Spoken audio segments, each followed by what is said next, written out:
జై శ్రీమన్నారాయణ. మేము ఇలా లీలా టూర్స్ ద్వారా మా 106 దివ్యదేశ యాత్రలన్నీ సేవించుకున్నాము. అప్పుడు అయోధ్యలో శ్రీరామ ఆలయం ఇంకా మేము దర్శనానికి వెళ్ళినప్పుడు ఇప్పుడున్న రామాలయం అయితే ఇంకా కంప్లీట్ అవ్వలేదు, కన్స్ట్రక్షన్లో ఉంది. మేము రామయ్యని పూర్వం ఒక దగ్గర ఉంచేవారు కదా, అక్కడ నుండి సేవించుకొని వచ్చాము. వచ్చిన తర్వాత మేము మామూలుగా బట్టలు, స్వామికి కావాల్సిన, పెరుమాళ్ళకి కావాల్సిన బట్టలు, కిరీటాలు, ఇంకా రకరకాల మెడలో వేసే హారాలు అన్నీ తీసుకున్నాము. తీసుకున్న తర్వాత నేను అయోధ్య వచ్చి రాముడిని తీసుకోకుండా ఎలా వెళ్తాము, తీసుకుందామా అని సందేహంలో ఉన్నాను. ఎందుకంటే అంతకుముందే సీతారామలక్ష్మి పెరుమాళ్ళు మా గృహంలో వేయించేసి ఉన్నారనమాట.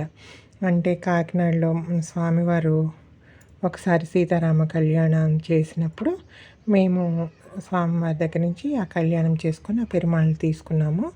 అక్కడ మా ఊర్లో ఉంటారనమాట స్వామి, అక్కడ వేయించేసి ఉన్నారు మా స్వామి. ఇంకా ఎక్కువైపోతాయేమో పెరుమాళ్ళు, మళ్ళీ సీతారాములు ఉన్నారు కదా, మళ్ళీ తీసుకుందామా వద్దా అని ఒకవైపు, మళ్ళీ అయోధ్య వచ్చి రాముని తీసుకోకుండా వెళ్తున్నామా అని ఒకవైపు సందేహంతో ఇంకా సరే నేను తీసుకోకుండానే నేను బస్సు ఎక్కేసాను. ఆశ్చర్యం ఏమంటే బస్సు ఎక్కిన తర్వాత ఆ లీలా టూర్స్ని కండక్ట్ చేసే కన్నా గారు మాకు ఇప్పుడున్నారు కదా, ఇక్కడ వేయించేసి ఉన్నారు కదా, ఈ పెరుమాళ్ళని తీసుకొచ్చి గిఫ్ట్గా ఇచ్చారు.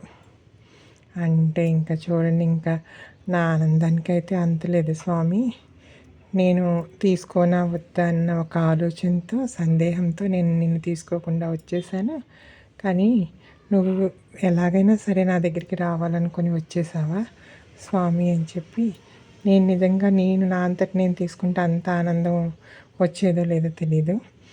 కానీ అలా తనంతట తానుగా నా కోసం వచ్చాడా, నన్ను అనుగ్రహించడానికి వచ్చాడా అన్న భావం నాలో కలిగి నా ఆనందానికి అయితే అసలు ఇంకా అంతలేదన్నమాట. అందుకే నాకు ఈ రామయ్య అంటే చాలా ఇష్టం. అంటే ఎప్పుడు ప్రతి సంవత్సరం మేము శ్రీరామనవమికి కళ్యాణం చేసుకుంటాం, కానీ అరే కోరి వచ్చాడే మన దగ్గరికని ఈ రాముడు అంటే నాకు చాలా అంటే చాలా ఇష్టం అనమాట. కోరి వరించి వచ్చాడు స్వామి మా గృహ తిరువారాధనలోకి. అందుకే ఆ రామయ్యకి చక్కగా కొబ్బరి నూనె రాయడం కంప్లీట్ అయింది.